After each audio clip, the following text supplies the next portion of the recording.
يا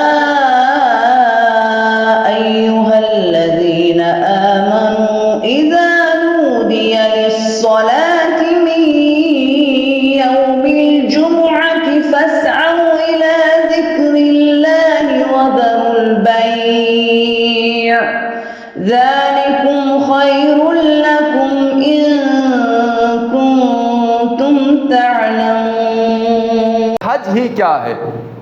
جیسا کہ آپ تاریخ پڑھیے، روایات پڑھیے، اس میں یہ جو نا ملتا ہے کہ خود حضرت آدم علیہ السلام سے ہی حج کا یہ سلسلہ جاری تھا۔ البتہ شکل و صورت، انداز، طریقہ مختلف ہے، لیکن حج کے معنی قصد کرنا ایک خاص عبادت کے لیے خاص جگہ کی طرف ہو، تو ایسی صورت میں حضرت آدم علیہ السلام سے حج کا یہ عمل جاری و ساری رہا ہے، اور اس میں نشیب و فراز اپنی جگہ پر آتے رہے ہیں۔ تو اس کے بعد حضرت ابراہیم علیہ السلام نے جو نا یہ حج کو انجام دیا ہے، اور آپ دیکھ رہے ہیں کہ اس مناسک حج میں جسے اسلام نے مقرر کیا ہے، واجب قرار دیا ہے، ایک ہمارا نام حج ابراہیمی یعنی سنت ابراہیمی اس میں ہے۔ تو مناسک حج کے بارے میں جو نا یہ بتایا ہے کہ جو مناسک حج انجام دیتے ہیں وہ شعائر اللہ کہلاتی ہیں، وہ شعائر اللہ کہلاتی ہیں، یعنی جتنے بھی مناسک انجام دیتا ہے خدا متعال نے قرآن میں ان کو شعائر اللہ کہہ دیا ہے۔ وَالْبُدْنَ جَعَلْنَاهَا مِنْ شَعَائِرِ اللَّهِ، اور جو قربانی حاجی پیش کرتا ہے اسے خدا متعال نے شعائر اللہ میں سے قرار دیا ہے۔ تو یہ حج کے اعمال شعائر میں سے ہیں، اور حج مستطیع پر واجب ہے۔ حج کی خصوصیات میں سے ایک یہ ہے کہ جو نا وہاں جا کر حج انجام دینے والا حج مستطیع پر واجب ہے، ایک فقیر، نادار، محتاج، نیازمند آدمی کے اوپر واجب نہیں ہے، ایک مستطیع پر واجب ہے۔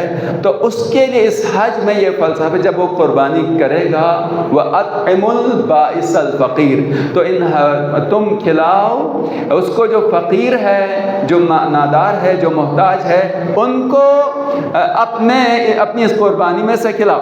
تو فقط وہاں پر قربانی کا ایک حصہ دے کے کھلانا مقصد تو نہیں ہے نا، وہ تو عظیم درسگاہ ہے۔ آج تمہارے اندر یہ جذبہ پیدا ہو گیا، راہ خدا میں قربانی دی، اور ایک اس کا حصہ جو نا اللہ کے ان بندوں کو جن کے پاس کھانے پینے کی تنگی ہے حصہ بنا دیا۔ تو آپ یہاں سے طے کر کے جائیں، عہد کر کے جائیں کہ اپنے معاشرے میں، اپنے محلے میں، اپنے علاقے میں بھی یہی ایثار اور قربانی کے جذبے کو نہ صرف جو نا بیدار رکھیں گے بلکہ اس کو عام بھی کریں گے۔ وَأَطْعِمُ الْبَائِسَ الْفَقِيرَ، یہ فَكُلُوا مِنْهَا وَأَطْعِمُوا الْقَانِعَ وَالْمُعْتَرَ، دوسری آیت میں ہے کہ جو قربانی دیتے ہو اس میں سے تم بھی کھاؤ، اور دوسرا جو یعنی فقیر ہے، قناعت کرنے والا یا بہت ہی سخت تنگ دست ہے، اس کو بھی کھلاؤ۔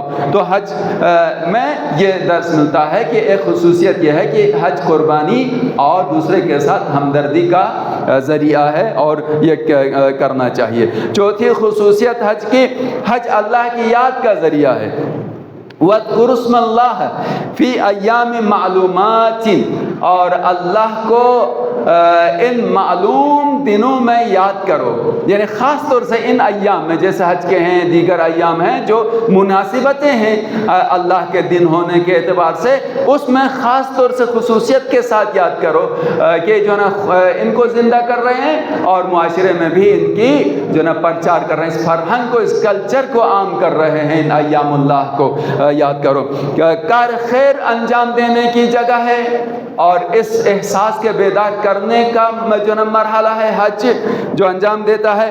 وَمَا تَفْعَلُوا مِنْ خَيْرٍ يَعْلَمُهُ اللَّهُ، اور جو تم خیر میں سے انجام دیتے ہو اللہ اسے جانتا ہے۔ اس کے بعد اِنَّ الصَّفَا وَالْمَرْوَةَ مِنْ شَعَائِرِ اللَّهِ، یہ جو صفا و مروہ کے درمیان سعی کرتے ہو یہ شعائر اللہ میں سے۔ آیت صفا و مروہ، لیکن اس سے پہلے کیا کہا؟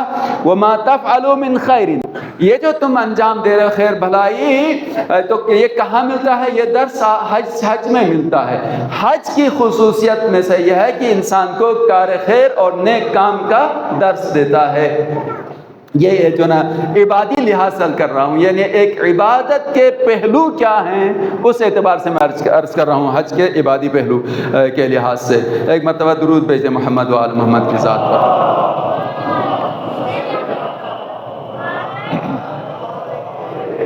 اور چھٹی خصوصیت حج کے بارے میں یہ ہے کہ جو نا حج میں فضول بحث اور جدال حرام ہے۔ فلا رفث ولا فسوق ولا جدال فی الحج، حج میں جھگڑے اور یعنی فضول جدال کرنا یعنی یہ حرام ہے۔ ایک حاجی کو باطل اور دنیاوی غلط باتوں میں بحث و جدال نہیں کرنا چاہیے۔ حتیٰ اگر دینی مسائل میں بھی آپ نے کسی کو مسئلہ بتا دیا، انشاءاللہ جو نا اس کے بعد اگر وہ قانع نہیں ہوتا ہے، آپ سے بحث کرتا ہے، الجھتا ہے، تو پھر ایسے میں جو نا کیا کہتے ہیں کہ اس بحث و جدال کو آگے نہ بڑھائے، اس لیے کہ اب حق بتانے کے بعد، دین کی بات بتانے کے بعد، دین کا مسئلہ بیان کرنے کے بعد ضد میں آ کر، ہٹ دھرمی میں آ کر اگر جدال کر رہا ہے تو پھر ایسی صورت میں حکم یعنی قرآن یہ ہے کہ فلا رفث ولا فسوق ولا جدال نہ کرو، اور پھر اس میں سکوت اختیار کریں۔ اور بہت سارے جو نا احکام ہیں، خصوصیات ہیں جس کی طرف میں جو نا ابھی جو نا عرض نہیں کرتا، اشارتاً عرض کیا، جو موٹے موٹے عنوانات بتا دیے۔ اس میں ہر عنوان میں ایک بڑا پیغام ہے کہ حاجی فقط جو نا یہ احرام باندھ کر